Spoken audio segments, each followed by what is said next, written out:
میں آپ کو بتایا۔ میر صاحب یہ بتائیے کہ یہ ابراہم اکارڈ جو ہے اس کو تسلیم کرنے کے حوالے سے خواجہ آصف صاحب، رانا ثناء اللہ صاحب کے جو اچانک تواتر کے ساتھ بیانات سامنے آ رہے ہیں، اس پر ذرا اگر ہم بات کر لیں، کیا واقعی پاکستان کو اس حوالے سے پریشر آ رہا ہے؟ پاکستان سے یہ تقاضا کیا جا رہا ہے کہ آپ ابراہم اکارڈ کو مان لینے پر غور کریں، اور مطلب کہاں سے پریشر آ رہا ہے، کیا اس کا سلسلہ چل رہا ہے، یہ اس کے حوالے سے آپ کی کیا خبریں؟ دیکھیں، یہ ابراہم اکارڈ جو ہے نا، یہ اس وقت یہ بات شروع ہوئی تھی جب ٹرمپ صاحب کا پہلا دور صدارت تھا، جب پہلی دفعہ وہ امریکہ کے صدر تھے، تو اس زمانے میں یہ بات چیت شروع ہوئی تھی۔ بظاہر اس کا مقصد تو یہ ہے نا کہ جو مختلف مسلم ممالک ہیں وہ اسرائیل کو بطور ایک مملکت کے تسلیم کر لیں، اس کے ساتھ سفارتی تعلقات قائم کر لیں۔ اصل مقصد تو یہ ہے جی۔ تو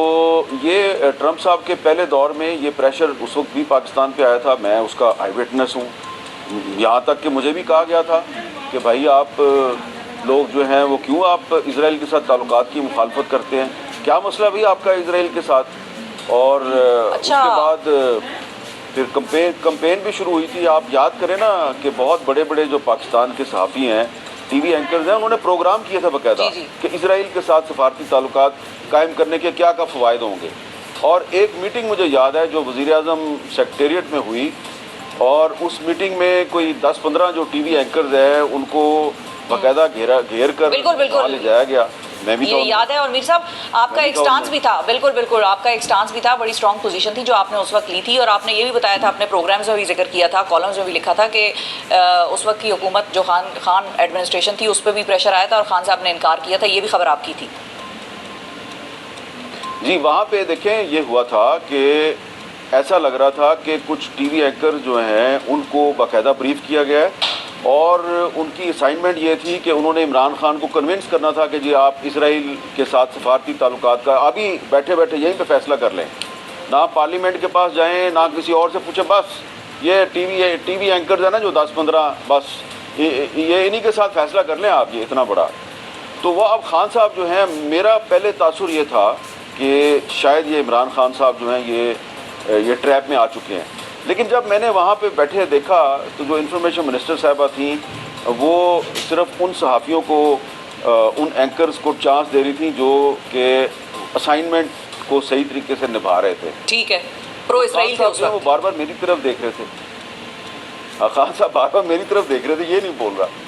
تو پھر میں نے جب دیکھا کہ یہ تھوڑا سا انکمفرٹیبل لگ رہا ہے تو انہوں نے خود ہی مجھ سے پوچھ لیا کہ ہاں بھی آپ کا کیا خیال ہے؟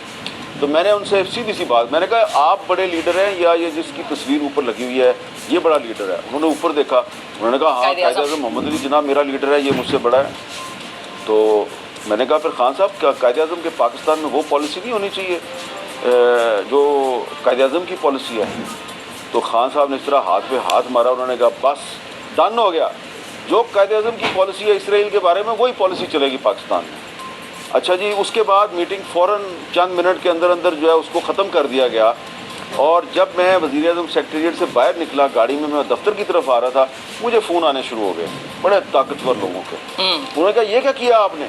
یہ آپ نے پرائم منسٹر کو یہ کیا کہنے کی ضرورت تھی کہ قائد اعظم کی پالیسی چلے گی، کوئی ٹکر نہیں چلے گا، کوئی خبر نہیں چلے گی، بس بتا دیا آپ کو۔ اچھا، اب آپ بتائیں کہ محمد میر صاحب جو ہیں ان کا قصور یہ تھا کہ انہوں نے وزیر اعظم پاکستان کو یہ بتایا کہ بانی پاکستان کی اسرائیل کے بارے میں کیا پالیسی ہے۔